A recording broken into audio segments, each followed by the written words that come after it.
We moving on to the next learning outcome under kingdom fungi. State the classification of fungi phyla based on spore bearing structure. So kita nak fokus pada phylum yang pertama saja hari ni, which is phylum Zygomycota. Spesiesnya adalah Rhizopus species. Before kita masuk detail untuk phylum Zygomycota, kita tengok dulu slide yang ni, classification of fungi. Dia kata fungi is classified based on type of spore bearing structure. Maksudnya kita classifykan fungi ni kepada beberapa phyla mengikut dia punya structure yang produce spore. Okay? And then name of the phylum is based on sexual reproduction spore. Jadi nama phylum tu, which is contohnya phylum Zygomycota, phylum Ascomycota, phylum Basidiomycota, diambil bersempena nama spore yang dihasilkan daripada sexual reproduction, bukan asexual reproduction. Sebab spore ni dia akan ada nama yang berbeza mengikut jenis reproduction yang berlaku lah. So kita tengok the first phylum, kita ada phylum Zygomycota, spesiesnya adalah Rhizopus species. And then kalau kamu tengok gambar dekat bawah ni, ini bukan menggambarkan both types of reproduction. Sebab untuk asexual reproduction dia ada structure yang lain, untuk sexual reproduction dia ada structure yang lain. Okay? So macam phylum Zygomycota ni, diagram yang saya bagi ni merujuk kepada asexual reproduction. Okay? And then untuk phylum Ascomycota, contohnya adalah Penicillium species. Yang ni pun adalah asexual reproduction sebab kita nampak ada conidia dekat sini, which is yang bulat-bulat ni lah. Okay? And then conidia ni actually dipegang oleh sejenis hyphae juga, tapi nama dia adalah Conidiophore. Okay? And then the last one untuk phylum Basidiomycota, spesiesnya adalah Agaricus species. Untuk fungi that fall under this phylum, actually untuk asexual reproduction adalah not common. Okay? Jarang berlaku lah. So mostly adalah sexual reproduction. So diagram dekat sini merujuk kepada sexual reproduction. Okay, jom kita masuk pada phylum Zygomycota. Okay, kita tengok unique character dulu untuk fungi that fall under phylum Zygomycota. Dia kata aseptate ataupun sinusoid atau sinusoid. Maksudnya hyphae of this fungi tidak ada cross wall. Okay? And then seterusnya has rhizoid, which is function rhizoid ni adalah anchoring to surface and increase surface area for absorption. So dia akan anchor. Anchor ni maksudnya dia akan attach pada surface lah. Tengoklah dekat mana dia nak duduk. Okay? And then dia juga boleh increase surface area for absorption. Sebab apa? Rhizoid ni dia seolah-olah macam root. Okay? Akar pokok, tapi dia bukan akar pokok lah, bukan true root. Jadi kalau kita tengok gambar dekat bawah ni, rhizode ni lebih kurang macam ni lah. Okay? Dia lebih kurang macam hyphae, dia lebih kurang macam mycelium atau mycelia, tapi dia bukan. Rhizode ni adalah structure that is produced by beberapa hyphae. Okay? Tak semualah hyphae akan produce rhizode. So function dia untuk anchor lah dekat surface. Macam ni kita nampak dia anchor dekat atas sekeping roti. Okay? Roti ni dah berkulat lah. Okay, seterusnya kita tengok dia kata has stolon for asexual reproduction.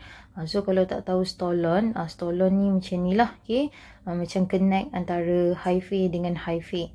Okay, seterusnya apa lagi? Kita kata fungi ni boleh buat two types of reproduction. So untuk asexual reproduction, dia kata dekat sini haploid spores. Okay, spore tu haploid, which is and produce in spore bearing structure that we call as a sporangium. Jadi siapa yang produce haploid spore ni? Jawapannya adalah sporangium. So sporangium ni adalah spore bearing structure. Maksudnya structure yang akan produce spore tu lah. Okay? So itu untuk asexual reproduction. Tapi untuk sexual reproduction kita tengok nama spore tu adalah zygospore. So zygospore ni adalah diploid. Okay? So zygospore develop in spore bearing structure, which is structure that produce spore tu adalah zygosporangium. Okay? So zygosporangium akan produce zygospore, sporangium akan produce spore. Okay? So sporangium ni pun sebenarnya haploid, which is the spore bearing structure untuk asexual reproduction. Zygosporangium ni pun sebenarnya diploid, okay, untuk sexual reproduction. Kalau kita tengok learning outcome untuk kingdom fungi, learning outcome B, dia kata perkataannya state sahaja, which is state the spore dan juga spore bearing structure untuk asexual reproduction dan juga sexual reproduction. Tapi kalau kita state saja, kita kurang faham lah. So saya akan terangkan sedikit sahaja, okay? Tidak keseluruhan life cycle lah, okay? So untuk kingdom fungi ni tak perlu tahu detail life cycle, tapi nak baca untuk lebih faham boleh, okay? So dekat sini kita dah buat table. So kita letak dekat sini apa spore bearing structure, maksudnya structure yang akan produce spore ataupun structure yang memegang spore tersebut, and then kita ada type of spores, okay? So untuk asexual reproduction kita ada sporangium sebagai spore bearing structure, and then dia punya spore kita panggil sebagai spores ataupun sporangiospores, okay? Jangan tertukar dengan perkataan, kalau dengar perkataan belakang tu for. Selalunya for ni dia macam stalk lah, stem, okay, yang memegang something. Yang ni kalau kita tengok spores belakang dia, okay?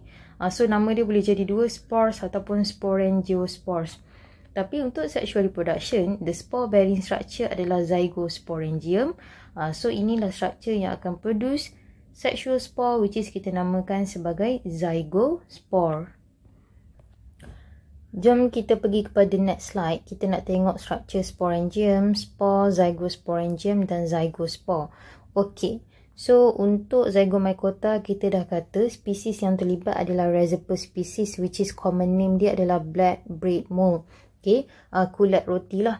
So mana-mana roti yang dah nak expired ataupun beyond expiry date, so kita boleh jumpa kulat ni ataupun Rhizopus ni lah. So selalunya dia ada 3 warna lah, sama ada putih, hitam ataupun hijau. Okay, so kalau kita tengok kat sini, ni sekeping roti, and then bila kita zoom sebenarnya dah ada kulat dekat situ. That's why lah, kalau roti tu katakanlah dia lagi 2 hari ataupun sehari dah nak expired, tapi bila kita buka dan tengok dah ada kulat, so it's better kita buang sahaja, okay? Sebab itu yang kita nampak lah, mungkin spore yang kita nampak dekat atas tu, tapi dia punya hyphae sebenarnya dah masuk dalam roti tu lah. Kita dah tak tahu panjang mana hyphae tu pergi, okay? So kalau kamu ambil risiko untuk makan juga roti yang dah berkulat, so boleh sakit perut dan sebagainya lah. So elakkan untuk makan, especially kalau kita nak bagi pada budak kecil, okay?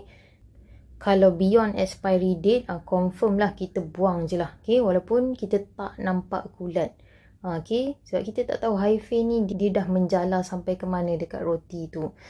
So kalau sayang nak buang, so letaklah dekat pokok dan sebagainya.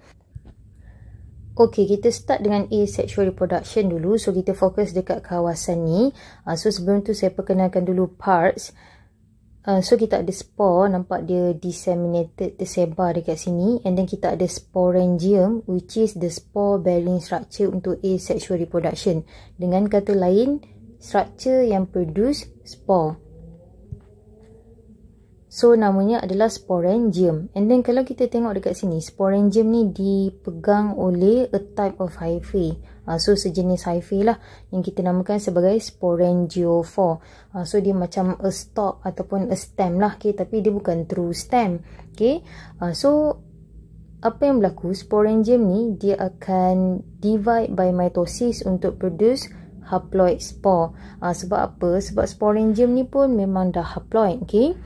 So dia akan divide by mitosis untuk dapat spore yang haploid juga.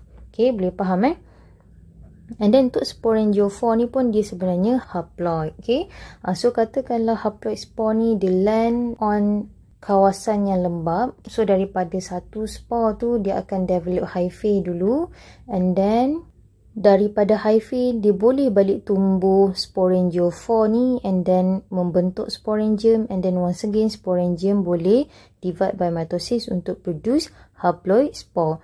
Macam itulah life cycle dia, okay? So settle untuk asexual reproduction. So kamu dah tahu the name of spore adalah spore ataupun sporangiospore, And then the name of spore bearing structure adalah sporangium. Tapi berbeza dengan sexual reproduction. Untuk sexual reproduction, kita fokus dekat bahagian ni lah. Okay, let's say kita ambil hyphae untuk fungi ni dan juga hyphae daripada fungi yang ini. So, bila kita fokus, kita zoom in, sebenarnya hyphae ni dia ada dia punya jenis strain. Strain ni lebih kurang macam jenis lah, type. Okay, so dia ada mating strain dia, which is kita nampak dekat sini ada positive hyphae dan juga negative hyphae. Dia bukan charge so katakanlah positive hyphae bertemu dengan negative hyphae. Hyphae ni haploid so dia akan produce structure yang kita namakan sebagai gamitangia. Okay, gamitangia ni untuk dua ni lah, ni satu. Kalau dia punya singular adalah gamitangium. Dalam gamitangia ni ada banyak nukleus yang haploid. Okay, and then gamitangia ni bila dia fuse together, dia punya membrane fuse together, which is we call proses tu sebagai plasmogamy. Okay, maksudnya the fusion of plasma membrane. Dia akan membentuk yang ni lah, yang zygote. Okay, so untuk yang zygote ni dia dah diploid. Okay, daripada yang zygote dia akan develop menjadi zygosporangium. So zygosporangium ni adalah the spore bearing structure untuk sexual reproduction. Maksudnya structure yang akan produce spore ataupun yang memegang spore tu lah. So within zygosporangium yang diploid ni, so dalam tu ada zygospore. Okay, so dalam zygospore pula dia ada banyak diploid nuclei. Okay, boleh faham so ada banyaklah zygospore dalam zygosporangium. Okay, zygospore ni dia boleh pilih sama ada dia nak dormant, okay, remain inactive, ataupun dia boleh nak germinate. Okay, so kalau keadaan tu tidak favor untuk dia punya growth, okay, so dia akan remain dormant lah. Tapi kalau keadaan tu favorable untuk dia punya growth, so zygospore ni dia akan germinate, which is dia akan divide by meiosis. Sebab kita tahu zygospore ni dia adalah diploid. Okay, so dia akan divide by meiosis untuk produce haploid sporangiophore. Okay, nampak macam a stalk ni tapi adalah sejenis hyphae. And then dia akan produce sporangium yang haploid juga. And then daripada sporangium kita boleh produce haploid spore. Okay, and then dia macam atas ni lah, cycle tu berulang-ulang. Okay, so dekat sini kita boleh nampak ada alternation of generation in real life. So memang kita nampak ada haploid generation yang boleh hidup, and then kita boleh nampak diploid generation yang boleh hidup. Kalau kita compare dengan human, macam saya cakap in the previous video, human dekat dunia ni semuanya diploid generation. Kita tak nampak lagi haploid generation yang wujud dekat dunia. Okay, melainkan ada dalam badan lah. Okay, so gambar yang belah kanan ni kalau kita tengok ni untuk asexual punya diagram. So kita boleh nampak sporangium dekat sini, and then dia akan produce spores. Okay, and then sporangium ni dipegang oleh a type of hyphae yang kita namakan sebagai sporangiophore. Okay, next slide seterusnya. Yang ni just another diagram lah, kalau tidak faham yang tadi tu. So kalau ini melibatkan asexual reproduction, so daripada sporangium dia akan produce spore, and then spore tu dia jatuh atas mana-mana surface yang sesuai untuk dia develop. So dia akan produce new hyphae. So daripada hyphae yang baru tu kita boleh produce another sporangiophore, and then another sporangium, and then sporangium boleh produce another spore. Okay, so dia berulang-ulang. Tapi untuk sexual reproduction dia mesti ada kaitan dengan hyphae lah, of different fungi tapi of the same species. Okay, so katakanlah ni mating strain yang positif, and then ni mating strain yang negatif. So dua hyphae ni bertemu, and then dia akan produce a structure yang kita namakan sebagai gamitangium ni tadi. Okay, and then gamitangium ni akan develop menjadi zygosporangium. Okay, and then within zygosporangium kita ada zygospore yang diploid. Zygosporangium pun diploid juga. Okay, and then daripada zygospore tu dia boleh develop menjadi another sporangiophore, and then another sporangium. Dekat sini zygospore ni dia buat meiosis lah, sebab zygospore ni diploid. So bila dia buat meiosis kita boleh dapat Sporangiophore yang haploid dan sporangium yang haploid juga.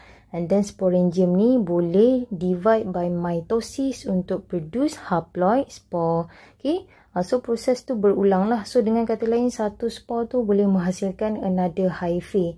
And then untuk buat sexual reproduction, dua jenis strain of hyphae kena bertemu. Dia tak boleh negatif dengan negatif atau positif dengan positif.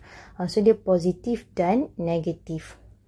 Okey, settle untuk phylum Zygomycota. Spesiesnya adalah Rhizopus species.